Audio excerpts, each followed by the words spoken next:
Alors Denis Barthes qui annonce la fin du groupe alors que la veille Serge Tessoguet avait annoncé son départ.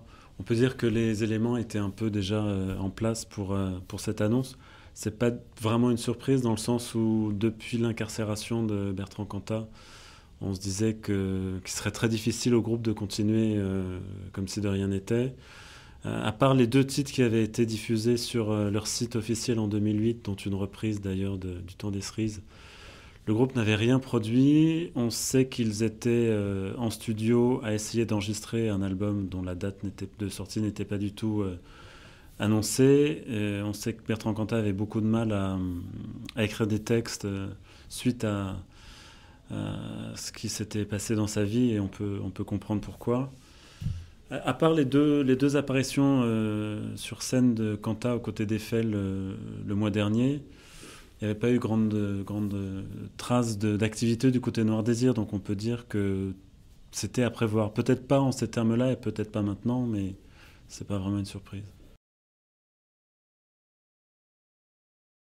Serge Tessoguet, pour justifier son départ il y a maintenant, hier, avait évoqué un sentiment d'indécence. On peut imaginer que ça a à voir certainement avec le climat qui entourait chaque rumeur autour de Bertrand Cantat, à savoir 50% des gens qui considéraient que indécent justement de sa part de remonter sur scène et d'avoir des projets musicaux, alors que c'est son métier d'être musicien finalement, et on n'a jamais empêché un ancien détenu de se réinsérer en faisant son métier, et la moitié des gens, on peut juger que ce sont des fans du groupe qui n'attendaient que le retour de Noir Désir sur scène.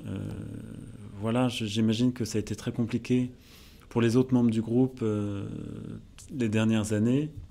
Chacun a effectué des projets personnels.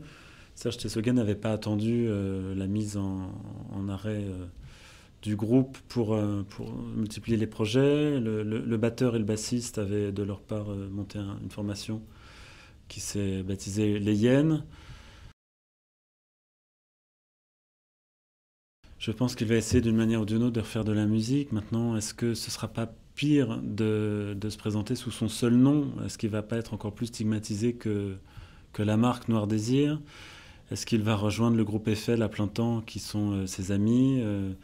Quel effet tout cela va avoir sur le, le- le milieu rock français, on peut dire aussi, puisqu'il représente quand même une figure tutélaire pour tout un tas de groupes qui sont apparus là dans leur sillage et qui avaient, entre guillemets, bénéficié de l'arrêt provisoire du groupe pour remonter et peut-être remplir un vide.